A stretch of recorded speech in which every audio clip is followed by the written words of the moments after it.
طریقہ ہے، مگر کچھ لوگ محرم شریف کو غلط طریقے سے گزارتے ہیں۔ وہ کیسے، وہ بھی سن لو نوجوانوں، تمہاری سننے کی بات ہے۔ کچھ نوجوانوں میں یہ عادت ہو گئی ہے، جیسے ہی محرم شریف کا مہینہ آیا انہوں نے بڑے بڑے ڈھول نکال لیے اور ہاتھ میں ڈنکے لے لیے، ڈھول بجانا شروع کر دیے، محرم کے نام پہ ڈھول بجا رہے، حسین پاک کی محبت اس میں ڈھول میں دکھا رہے۔ یاد رکھو پیارے، یاد رکھو، جو کام شریعت کے خلاف ہو کبھی حسین اس سے راضی نہیں ہو سکتے، کبھی نانا محمد الرسول اللہ راضی نہیں ہو سکتے۔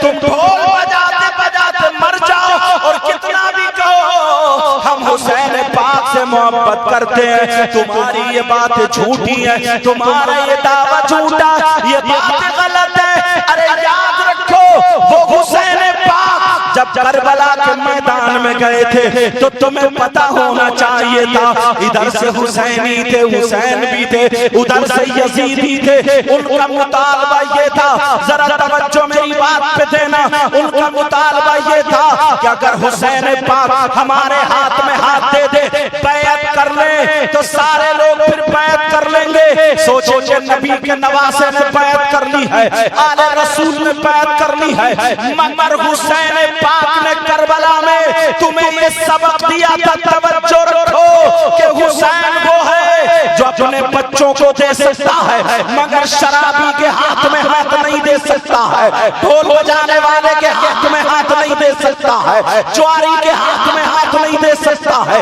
زانی کے ہاتھ میں ہاتھ نہیں دے سکتا ہے، نماز چھوڑنے والے کے ہاتھ میں ہاتھ نہیں دے سکتا ہے۔ حسین پاک نے دنیا والوں کو دکھا دیا، ارے بچے دینا آسان نہیں ہے، بچوں کی لاش پر گھوڑے دوڑوانا آسان نہیں ہے، بچوں کو 3 دن بھوکا پیاسا رکھنا آسان نہیں ہے۔ آج تمہارے گھر میں، اللہ نہ کرے کسی کے گھر میں ایسا ہو، آج تمہارے گھر میں اگر کسی کے یہاں میت ہو جائے تو بتاؤ کہ تم ڈھول بجاتے ہو، کسی کے بیٹے کا انتقال ہو جائے بچاؤ کہ ڈھول بجاتے ہو، کسی کے ماں باپ کا انتقال ہو جائے بتاؤ کہ ڈھول بجاتے ہو، بتاؤ کہ خوشیاں مناتے ہو، آنکھوں میں آنسو ہوتے ہیں، قرآن پہ قرآن خوانی ہوتی ہے، یا میلاد شریف ہوتا ہے، اللہ اور رسول کا ذکر ہوتا ہے، تمہارے باپ کی اس میں قرآن خوانی ہو رہی ہے، اور جو نبی کے شہزادے ہیں، جو غوث اعظم کے دادا بھی ہوتے ہیں، غوث اعظم کے نانا بھی ہوتے ہیں، ان کی برسی کے موقع پر، ان کی شہادت کے موقع پر تمہیں ڈھول یاد آنے لگے۔ اگر غیرت مند مسلمان ہے تو جیسے ہی محرم کا مہینہ آئے قرآن پڑھنا شروع کر دے، جیسے ہی محرم کا مہینہ آئے روزہ رکھنا شروع کر دے،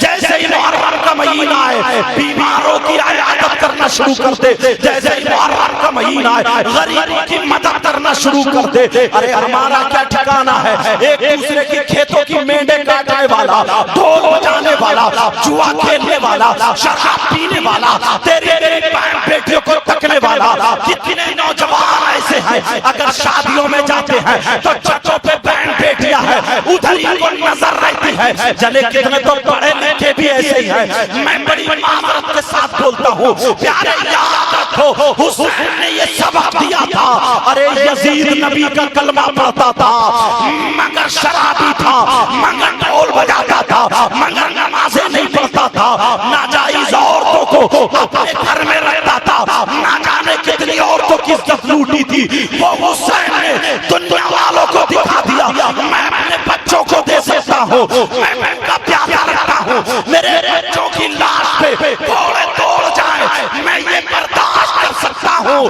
مگر شرابی کے ہاتھ میں ہاتھ نہیں دے سکتا، بے نمازی کے ہاتھ میں ہاتھ نہیں دے سکتا۔ مجھے یاد، مجھے لینے دو، جو لوگ ڈھول بجاتے ہیں، نمازیں نہیں پڑھتے ہیں، شرابیں پیتے ہیں، جوا کھیلتے ہیں، تیری بہن بیٹیوں کو تکتے ہیں، جب کربلا کے میدان میں ان شرابیوں سے حسین راضی نہیں ہوئے تھے، جو 1400 سال کے بعد ان شرابیوں سے بھی حسین راضی نہیں ہو سکتے، ان بے نمازیوں سے بھی حسین راضی نہیں ہو سکتے۔ اگر حسین کو راضی کرنا ہے تو شریعت مصطفیٰ پہ عمل کرنا۔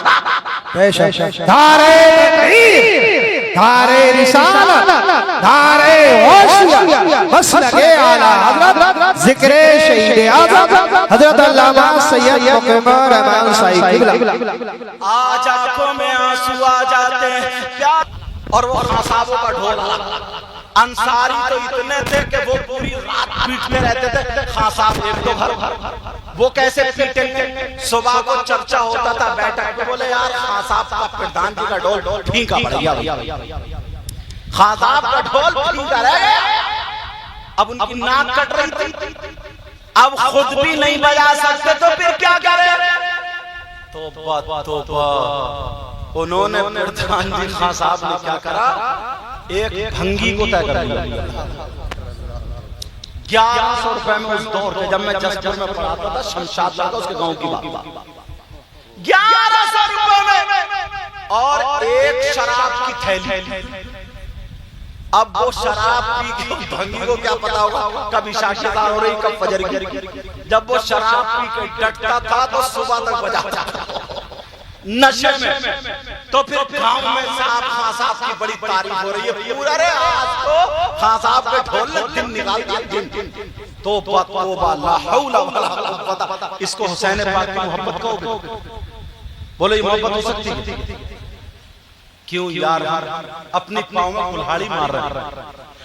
اللہ اللہ وہ جو رات پر شراب پی کر کے ڈھول بجاتا تھا, شراب پی کر کے ڈٹتا تھا. فجر کی اذان ہو رہی, بیچارے جو نمازی تھے نماز پڑھ رہے اور وہ شرابی ڈٹا پڑا ڈھول بجانے کے لیے. اے لوگو اگر ایسا کوئی کرے اس سے نہ تو حسین پاک راضی ہو سکتے, نہ رسول پاک نہ اللہ راضی ہو سکتا.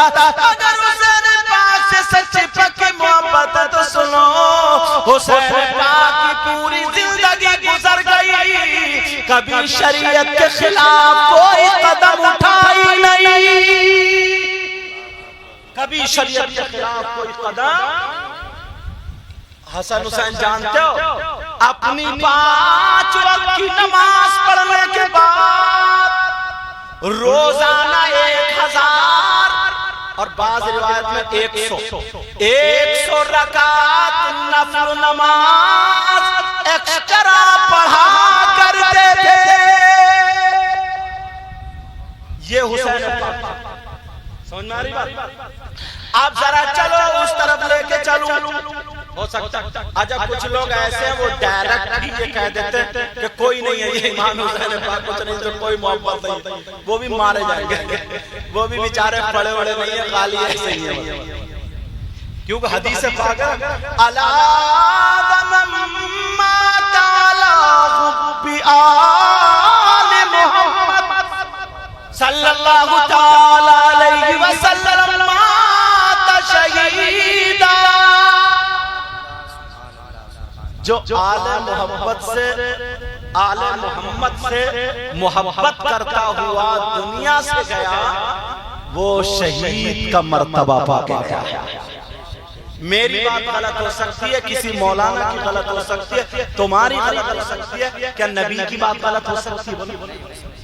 بولو نبی کی بات غلط نہیں ہو سکتی. اور سنو محبت, اگر جمعے کا دن ہو, توجہ رکھنا اس بات پر, اگر جمعے کا دن ہو اور جمعے کی اذان ہو گئی پھر اس کے بعد سب لوگ مسجد میں چلے جائیں, اب خطبے کی اذان ہو گئی, خطبہ شروع ہو گیا, تو یہ وقت ایسا جائز کام کرنے کا بھی حکم نہیں. مطلب خطبہ ہو رہا تو سلام کرنا جائز نہیں. اگر محمد نام آ جائے انگوٹھے چومنا بھی نہیں, قرآن کی تلاوت کرنا بھی نہیں, کوئی کام کاج کرنا نہیں, سارے کام چھوڑ دینے کا حکم ہے. تمہارا اگر کھیت ہے چھوڑ دو, تمہارا کاروبار ہے چھوڑ دو, وہیں پہ سنو جو پڑھنے والے پڑھو. مگر ذرا سنو, ایک جمعے کے دن میرے نبی خطبہ بیان کر رہے تھے, حسین پاک چھوٹے سے حجرے سے نکلے اور نانا جان بچے کی عادت ہوتی ہے, نانا جان کہتے ہوئے دوڑ پڑے نانا کی طرف کو, پاؤں سے پاؤں ٹکرایا, حسین پاک نبی نے جب حسین پاک کو دیکھا تو خطبہ روک دیا، خطبہ بند کر دیا، پڑھنا ختم کر دیا، ممبر شریف سے اترے اور اترنے کے بعد سیدھے حسین پاک کے پاس دوڑتے ہوئے گئے اور حسین پاک کو اٹھایا اور سینے سے لگا اور لگا کر کے صحابہ کی طرف کو توجہ کی اور فرمانے لگے حسین منی وَأَنَا مِنَ الْحُسَيْنِ، نبی نے فرمایا حسین مجھ سے اور میں حسین سے ہوں۔ خطبہ روک کے دکھا دیا